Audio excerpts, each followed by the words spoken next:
جرمنی کے صنعتی اور ساحلی شہر ہیمبرگ میں سیاسی جماعتوں سے بالاتر ہو کر پاکستان کمیونٹی معزز اراکین نے اپنے سابقہ روایات کو برقرار رکھتے ہوئے ہیمبرگ کے کمیونٹی کے اعزاز میں عید ملن پارٹی کا اہتمام کیا، جس میں شرکاء کے لیے میوزک نائٹ، بچوں میں خصوصی عید گفٹ اور معروف شخصیات شوکت قریشی، استاد حسین بخش خان گلو کے اہل خانہ کو یادگاری شیلڈ پیش کی گئی۔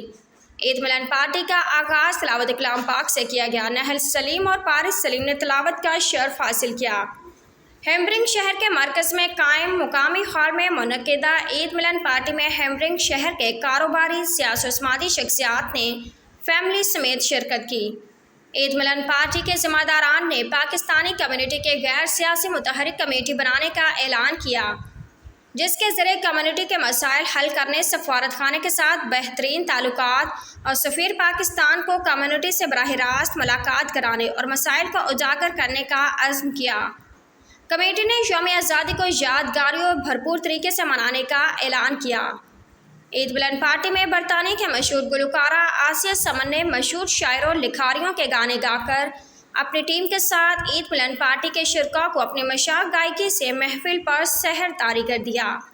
شرکاء نے یکے بعد دیگرے ٹپس اور گیت گا کر اپنے شوق بھی پورا کیا اور محفل کو مزید رنگین بنایا۔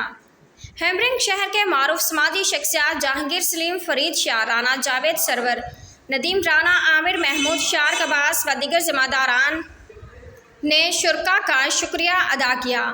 تقریب کے شرکاء کو لاہوری کچڑ، چھولے، گرما گرم نان، قورمہ پلاؤ، زردہ، جلیبی، چائے اور مختلف لوازمات سے مہمانوں کی ضیافت کی گئی۔ اس موقع پر شرکاء گلوکارہ سمن نے محفل میں تاریخی گانے گا کر شرکاء محفل کو لبھاتی رہی اور یوں یہ پرلطف محفل اپنے اختتام کو پہنچی۔ ہیمبرگ برلن رپورٹ مطیع اللہ۔